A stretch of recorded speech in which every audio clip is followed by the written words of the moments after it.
So I want to expand upon a little bit of what I was talking about yesterday and talk a little bit more about one of the key things you can do when you feel like life is throwing you a curveball. Things are not going your way. You can't manifest what you want, as people in the law of attraction community, law of assumption community like to say.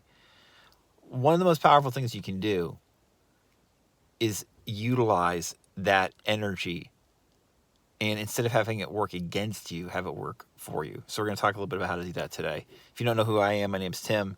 I've written multiple best-selling books on law of attraction, metaphysical concepts, connected them a lot with stress management. For instance, a book I read about Neville Goddard called Relax More, Try Less directly links Neville's teachings with relaxing more.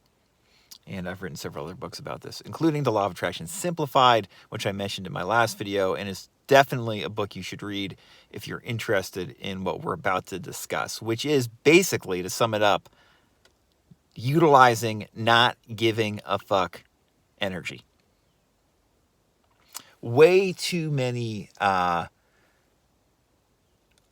of spiritual sounding, certainly law of attraction, law of assumption sounding teachings are almost like Victorian in their prim and properness of like, I'm going to behave a certain way and I'm going to turn the other cheek and I'm going to just be very genteel and let things flow towards me and flow to me.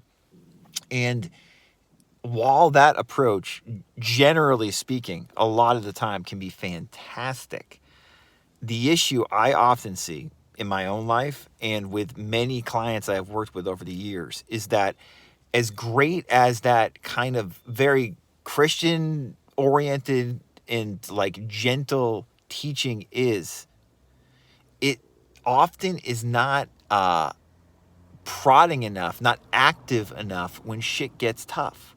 And as I mentioned last video, and as I always talk about, shit is going to get tough. One of the best times to use these ideas is when shit gets tough and you don't know what to do next to figure out how you're going to pay rent for next month or, afford a certain expense you have, or what you're going to do in terms of this health issue or this relationship issue or this issue you have with a family member. And you're trying perhaps maybe to use some of these tools, these imaginative tools, to make you feel like you're in a state where everything is resolved. And you can't get there because you're being too fucking passive a lot of the time. And our rational overthinking takes over instead of that relaxed, imaginative thinking, which allows us to kind of feel expansive and come up with new ideas. Instead, that thinking, instead of working with us, is working against us. And we have all these uncomfortable feelings like anxiety, fear, shame creep up. And if we're just being passive and kind of letting them be there, that's fine. But if we're in a really bad spot, if like we feel we're on the cusp of like a major failure or are failing, which as I again just mentioned is a completely normal thing and part of this manifesting process a lot of the time. If we are at that place,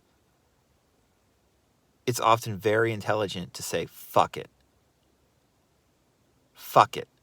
And fuck all this nonsense, new thought, Christian sounding, LOA, I'm going to be this, peaceful monk on the hill type horse shit and fucking get active. Fucking start expressing yourself. And the law of attraction simplified, I just describe simply as moving. Fucking move. Do shit. Think out of the box.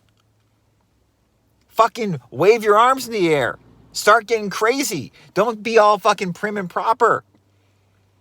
See, LOA, New Thought teachings, inadvertently teach us how to be too prim and proper a lot of the time. And that is going to work against you. That's not real law of assumption, imaginative work a lot of the time. That's you putting yourself in a box. You know exactly what I'm talking about when I say this. Like, so many of these, teachers are basically like they make it seem like, their shit don't stink, Oh, everything's perfect in my life and I just manifest this thing and this thing. I'm telling you, fucking bullshit. No. Embrace your emotions, embrace the fear, the anxiety, and then work through them either by feeling them or also by saying, fuck it. Fuck this shit. I've had enough. I'm at my fucking breaking point. I'm fucking ready to break shit. Not necessarily literally. Sometimes it might be literally. Sometimes you might want to punch the wall, and that will help. But in the very least, mentally, I'm ready to break shit. That immediately is going to take you from a place of like, I don't know what to do, to like, I'm fucking doing something. And from I don't know what to do to I'm fucking doing something is a huge energetic shift. Big improvement. You go from a passive state where you're very reactive to an active state where you still might be reactive, but at least you're active in going back towards the goal. Again, unsurprisingly, a teacher who speaks about this so well is Maxwell Maltz. I'll put a link above to a podcast episode we did a couple years ago where he talks about utilizing anger. Maltz is really the only guy off the top of my head I can think of that spoke positively about anger and was like a great law of attraction type of teacher. You know, other teachers touch upon it some, and I might be forgetting some people, but usually these great LOA folks, as great as they are, they really frown upon anger, including my favorite LOA teacher, Coué. Coué said never get angry. And I would say, Emil, I totally fucking disagree with that. Now, obviously, it depends on your constitution. If you're a really chill person, you might not need to get angry. You might not need to get active. You might not need to be alpha in terms of your like taking action to move through these difficult emotions, feel better, and get back on track and start manifesting better things, demonstrating better things. But for me, the mindset shift that needs to happen comes from within often by fucking really stirring up the fucking waters and not staying still all the time. I love being still, but being still exclusively and not stirring up the waters, it just doesn't seem balanced.